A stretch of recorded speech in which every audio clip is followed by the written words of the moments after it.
ሰላም እንዴት ናችሁ? ዛሬ በዚህ ቪዲዮ የብዙ ታካሚዎች ችግር ስለሆነውና ከ10 እስከ 40% በሚሆነው የማህበረሰብ ክፍል ውስጥ የሚከሰተውን የሺያቲካ ህመምን መንስኤዎችና ህክምናዎች እንመለከታለን። ሳብስክራይብ ያላደረጋችሁ ሳብስክራይብ በማድረግ እንዲሁም ሳብስክራይብ ያደረጋችሁ ላይክ በማድረግ እስከ መጨረሻው ድረስ አብራችሁን ቆዩ። የሺያቲካ ህመም የምንለው የሺያቲክ ነርቭ ሲቆጣ ወይም ጫና ከደረሰበት በኋላ ሲቆስል የሚከሰተውን ህመም ነው። ሺያቲክ ነርቭ በሰውነታችን ውስጥ በጣም ትልቁና ረዝሙ ነርቭ ሲሆን እስከ 2 ሴንቲሜትር ስፋት አለው። ይህ ነርቭ ከኤል4 እስከ ኤስ3 ወይም የ5 የነርቭ ስሮች በአንድ ላይ መርጅ በማድረግ የተፈጠረ ሲሆን ከታችኛው ወገብ ወይም ዳሌ በመነሳት ወደ እግር የሚሄድ ነርቭ ነው። ስለዚህ ሺያቲካ የሺያቲክ ነርቭን የሚሄድበትን ፓዝ ተከትሎ የሚከሰት ህመም ነው ማለት ነው። የሺያቲካ ህመም ከሴቶች ይልቅ በወንዶችና ከ40 እስከ 59 ዕድሜ ክልል ውስጥ ባሉ ሰዎች ላይ በብዛት የሚከሰትና ብዙውን ጊዜ በአንድ እግር ላይ የሚከሰት ህመም ነው። ሁለት አይነት ሺያቲካዎች አሉ። አንደኛው ትሩ ሺያቲካ እና ሁለተኛው ደግሞ ሺያቲካ ላይክ ኮንዲሽንስ ወይም ሺያቲካን የሚመስሉ ሁኔታዎች ናቸው።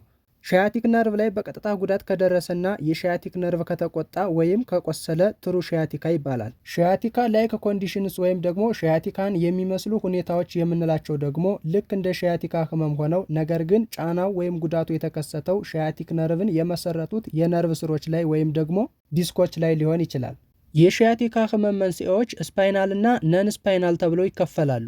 ስፓይናል የምንላቸው ውስጥ የአከርካሪ አጥንት ውስጥ ያለው ቀዳዳ ጥበት ወይም ስፓይናል ካናል ስቴኖሲስ፣ ስፖንዲሎሊስቴሲስ ወይም አንደኛው የአከርካሪ አጥንት በሌላኛው ላይ ሲንሸራተት የሚከሰተውን የዲስክ መንሸራተትና ስፓይናል ካንሰር ወይም እጢ ሲኖር የሺያቲክ ነርቭን የሚመሰርቱት የነርቭ ስሮች ላይ ጫና በማድረግ የሺያቲክ ህመምን ያስከትላሉ። ነን ስፓይናል ኮዝስ የምንላቸው ውስጥ ደግሞ እርግዝና፣ ፕሪፎርሚስ ሲንድረም ወይም ደግሞ የፕሪፎርሚስ ጡንቻ በመኮማተር የሺያቲክ ነርቭ ላይ ጫና ሲፈጥር እንዲሁም ዳሌ ላይ ያሉ አጥንቶችና እግር ላይ ስብራትና አደጋ ሲደርስ የሚከሰቱ ናቸው። የሺያቲክ ህመም ምልክቶች የሺያቲክ ህመም መቀመጫ አካባቢ ህመም እንዲሁም ጭን፣ ጉልበትና የኋላ እግር እስከ እግር ጣት ድረስ የሚሄድ ህመም ሊኖረው ይችላል። ይህ ህመም የማቃጠልና የኤሌክትሪክ ንዝረት አይነት ስሜት ሊኖረው ይችላል።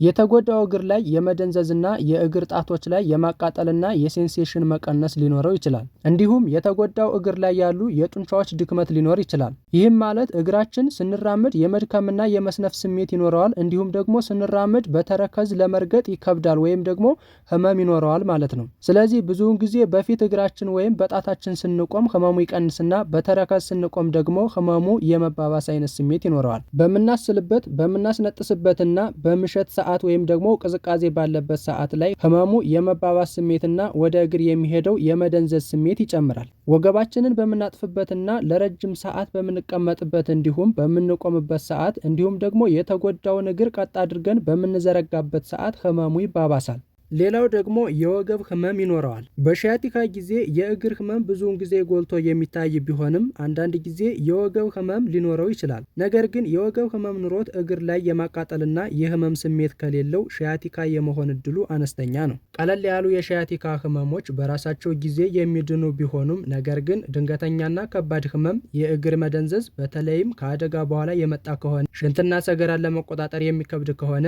ከጊዜ ወደ ጊዜ እየተባባሰ የመጣ ህመምና የመደንዘዝ ስሜት ካለ፣ ትኩሳትና የክብደት መቀነስ ካለ ወዲያውኑ የህክምና ባለሙያ ማማከር ያስፈልጋል። አንዳንድ ሰዎች ለሺያቲክ ህመም የመጋለጥ እድላቸው ከሌሎች ይልቅ ከፍ ያለ ነው። ከእነዚህም ውስጥ የመጀመሪያው እድሜያቸው ከ30 እስከ 60 ባሉ የእድሜ ክልል ውስጥ የሚገኙ ሰዎች ላይ ነው። ሺያቲካ ከ30 እስከ 60 ዓመት ባለው የእድሜ ክልል ውስጥ ባሉ ሰዎች ላይ በጣም የተለመደ ነው። ሌላው ከመጠን በላይ ውፍረት፣ ዲስኮችና የአከርካሪ አጥንቶች ላይ ከመጠን በላይ ክብደት ስለሚጨምር ነርቮችን ይጫናቸዋል። ለረዝም ሰዓት መቀመጥ የጀርባ አጥንቶችን የሚደግፉ ጡንቻዎችን ጥንካሬ ስለሚቀንስ ለአደጋ የመጋለጥ እድሉን ከፍ ያደርገዋል። የስራ ሁኔታ፣ ከባድ ዕቃ ማንሳት፣ ለረዝም ሰዓት መቀመጥና መቆም የሚጠይቁ ስራዎች ለሺያቲካ ህመም የመጋለጥ እድሉን ከፍ ያደርጉታል። ለምሳሌ ሹፌሮች ላይ እንዲሁም ደግሞ ዋሌት በኪሳቸው የሚጠቀሙ ሰዎች ላይ የሺያቲካ ህመም የመከሰት እድሉ ሰፊ ነው። ሌላው የስኳር በሽታ ነርቭ ላይ ጉዳት ስላለው ለሺያቲካ ህመም የመጋለጥ እድሉን ከፍ ያደርገዋል ወይም ሪስክ ፋክተር ነው። እንዲሁም ማጨስና በቅርብ ጊዜና የቆየ የወገብ ላይ አደጋ ካለ የሺያቲካ ህመም የመከሰት እድሉ ሰፊ ነው።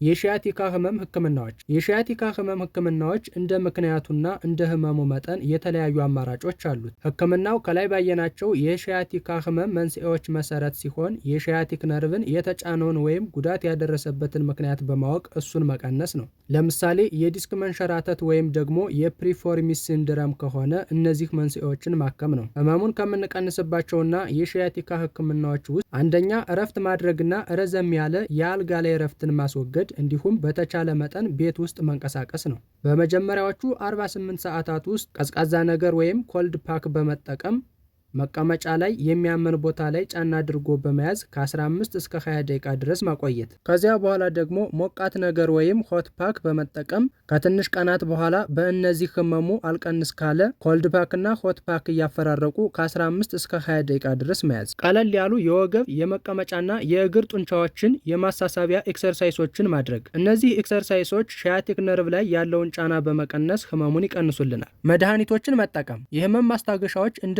አይቡፕሮፊን እና መስል ሪላክሳንትን መጠቀም እንዲሁም የነርቭ ህመሙን ለማስታገስ ጋባፔንቲን ወይም ፕሪጋባሊን መጠቀም። ረዘም ላለ ጊዜ መቀመጥና መቆምን መቀነስ። የነርቭ ስሮች አጠገብ ጸረ ብግነት መርፌዎችን በመውጋት ህመሙን መቀነስ። ሌላው ፊዚዮቴራፒ። ፊዚዮቴራፒ የማሳሳቢያ ኤክሰርሳይሶችንና ማሽኖችን በመጠቀም ሺያቲክ ነርቭ ላይ ያለውን ጫና በመቀነስ ለሺያቲክ ህመም ቀዳሚው ህክምና ነው። ሌላው ደግሞ ክብደትን መቀነስ፣ የስራ ቦታ ላይ ለብዙ ሰዓት መቀመጥና መቆምን መቀነስ እንዲሁም መደበኛ የሆኑ የአካል ብቃት እንቅስቃሴዎችን ማድረግ ያስፈልጋል። በእነዚህ ህክምናዎች ከ6 እስከ 12 ሳምንት ምንም አይነት የህመም መቀነስ ከሌለና ከ6 ሳምንት በኋላ የእግር መደንዘዝ፣ መስነፍና እንዲሁም ሽንትና ሰገራን መቆጣጠር ካልተቻለ የመጨረሻው አማራጭ ሰርጀሪ ነው። ይህ ሰርጀሪ ሺያቲክ ነርቭን ኮምፕረስ ያደረገውን ፓርት ወይም የተጫነውን ፓርት ቆርጦ በማውጣት ወይም ደግሞ በማስተካከል ሺያቲክ ነርቭ ላይ ያለውን ጫና መቀነስ ነው።